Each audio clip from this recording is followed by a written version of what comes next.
സങ്കീർത്തനം 25:8. യഹോവ നല്ലവനും നേരുള്ളവനുമാകുന്നു, അതുകൊണ്ട് അവൻ പാപികളെ നേർവഴി കാണിക്കുന്നു.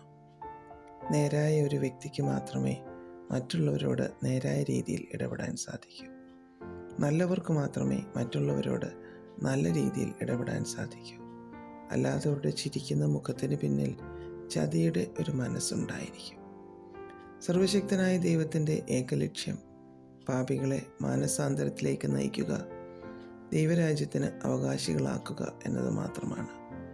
യേശു നല്ലവനായിരിക്കുന്നത് പോലെ, നേരുള്ളവൻ ആയിരിക്കുന്നത് പോലെ നമ്മളും ആയിരിക്കണമെന്ന് ദൈവം ആഗ്രഹിക്കുന്നു.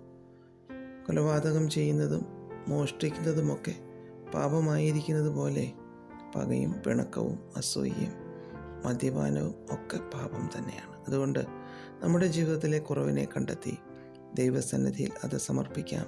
ആത്മനാഥൻ നമ്മെ നാർനിലത്തിൽ വഴി നടത്തും. ലൂക്കോസ് 7:48. പിന്നെ അവൻ അവളോട്, നിന്റെ പാപങ്ങൾ മോചിച്ചു തന്നിരിക്കുന്നു എന്ന് പറഞ്ഞു. പാപിനിയായ ഒരു സ്ത്രീ യേശുവിൻ്റെ അടുക്കിലേക്ക് കടന്നു വന്നു. യേശുവിൻ്റെ പാദങ്ങൾ അവളുടെ കണ്ണുനീരിനാൽ നനഞ്ഞു. അവൾ തൻ്റെ തലമുടി കൊണ്ട് തുടച്ച് കാൽ ചുംബിച്ച് തൈലം പൂശി.